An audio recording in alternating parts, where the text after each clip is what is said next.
Hey everyone, let's dive right into a huge idea today. We're going to explore what happens when a message that's supposed to be about freedom gets all tangled up with control. We'll be digging into Dr. Harvey Kwiyani's book, Decolonising Mission, to see how people are trying to get this powerful mission back to its amazing original plan. So let's just start with a big what if. Imagine a mission that's all about sharing good news, helping people, making things better. But then what if somewhere along the line that same mission got twisted and started to look more like a way to have power over people? How does something like that even happen? Well, that's the puzzle we're going to piece together today. And right at the heart of this whole thing is this really powerful idea from Dr. Kwiyani. He says the core message, the gospel, is all about setting people free. It liberates. It was never, ever meant to control or colonize anyone. That one idea, it's the key to understanding everything else we're about to talk about. Okay, so to figure out what went wrong, we have to go back to the beginning.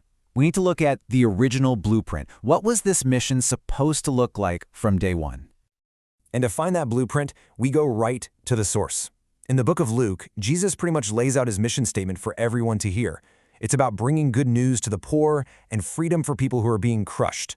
So from the very start, the plan was all about help and hope.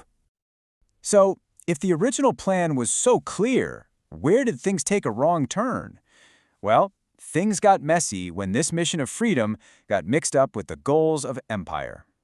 And you can see the difference right here. It's like night and day. On one side, you've got Jesus' way, serve, love, and free people. And on the other side, you have the way of empire, rule, conquer, and control. They're total opposites. In fact, Jesus was super clear about this. He literally got his followers together and said, hey, look around. The rulers in this world, they love to boss people around and show off their power. That is not how it's going to be with you. He just completely flipped the script. He said, if you want to be great, you have to be a servant. This is like the original source code telling us the mission was meant to be completely different. So here's the thing. Over time, it all got tangled up. Some missionaries started acting more like they were rulers from an empire instead of equal partners. And sharing their faith got mixed up with this idea of civilizing people, as if their way of life was the only right way. And, sadly, the mission sometimes became a tool for domination, the very thing it was created to fight against. But then, something incredible happened. Something nobody saw coming. While all this was going on, the world of Christianity was quietly flipping completely upside down. Okay, let's look at some numbers, because this is wild. At the start of the 20th century, way back in 1900, there were about 9 million Christians in all of Africa. Just hang on to that number for a second. 9 million. Now, look at this. Today, that number has absolutely exploded to over 685 million. That's not just a little jump. That's a massive, earth-shaking change that has completely redrawn the map of Christianity. And this chart makes it so clear. For centuries, everyone thought of Europe as the center of Christianity. Well, not anymore. Africa now has way more Christians than Europe. The whole center of gravity has shifted. And that means new voices, new energy, and a new look at what this mission is really all about. So, with this totally new reality, how do we fix the problems from the past? How do we get back to that original blueprint?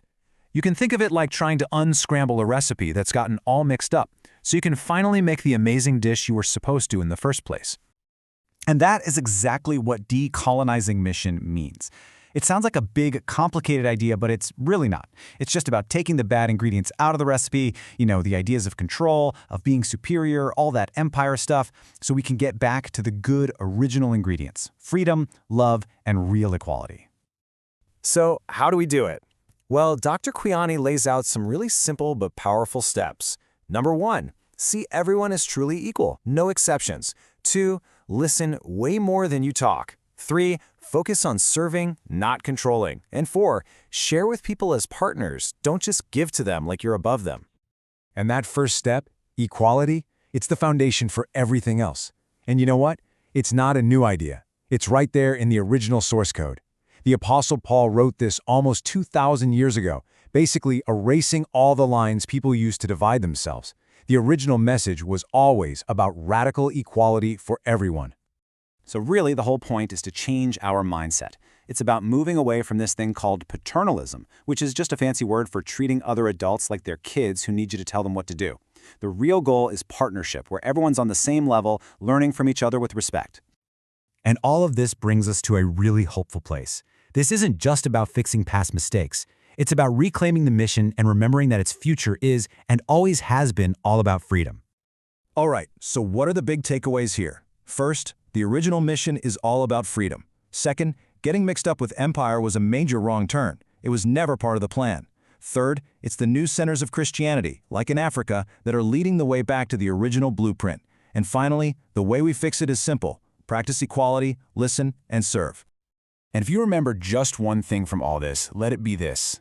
It's another ancient line that gets right to the point. Wherever God's Spirit is really at work, the result is always freedom. Not control, not power, but freedom. So, that leaves us with one last question to think about.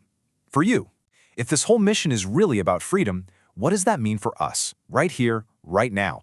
What's one chain, big or small, that you could help break for someone today? It's a powerful thing to think about. Thanks for jumping into this explainer with me.